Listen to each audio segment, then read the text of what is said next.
Assalamualaikum warahmatullahi wabarakatuh.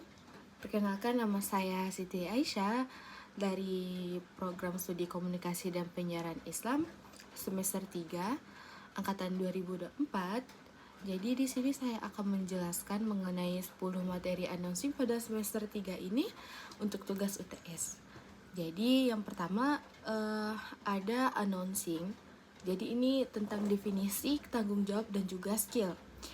Nah, announcing ini adalah kegiatan menyampaikan informasi secara lisan kepada publik dengan suara yang jelas, teratur, dan juga menarik.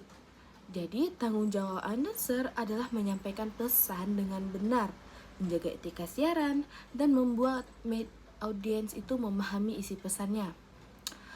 Jadi, skill yang dibutuhkan itu meliputi artikulasi yang jelas, intonasi yang tepat, kontrol napas, kepercayaan diri, dan juga kemampuan membaca naskah secara natural.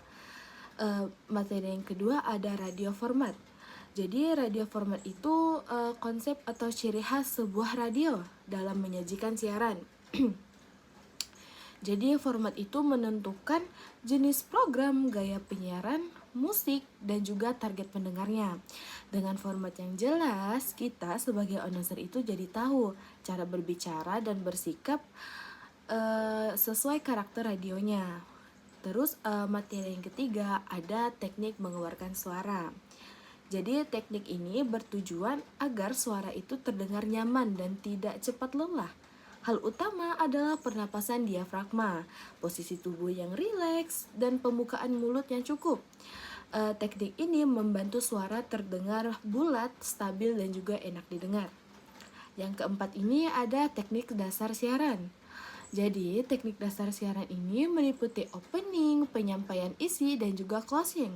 Nah, kita sebagai announcer harus menjaga tempo bicara, intonasi, serta transisi agar segmen ini. Tujuannya agar siaran itu tetap terdengar runtut dan tidak membosankan. Masuk ke materi yang kelima ini ada skrip. Jadi, skrip itu adalah naskah yang menjadi panduan announcer saat siaran. Fungsi skrip ini untuk menjaga alur, ketepatan informasi, dan juga durasi siaran.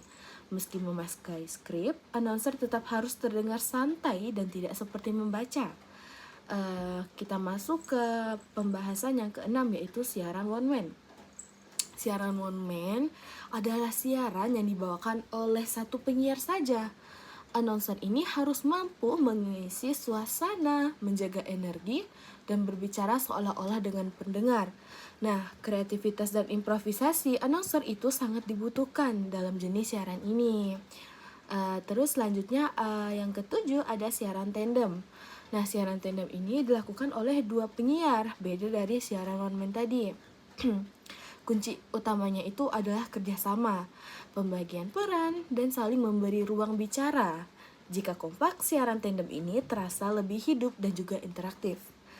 Yang kedelapan ini ada adlibbing atau dubbing.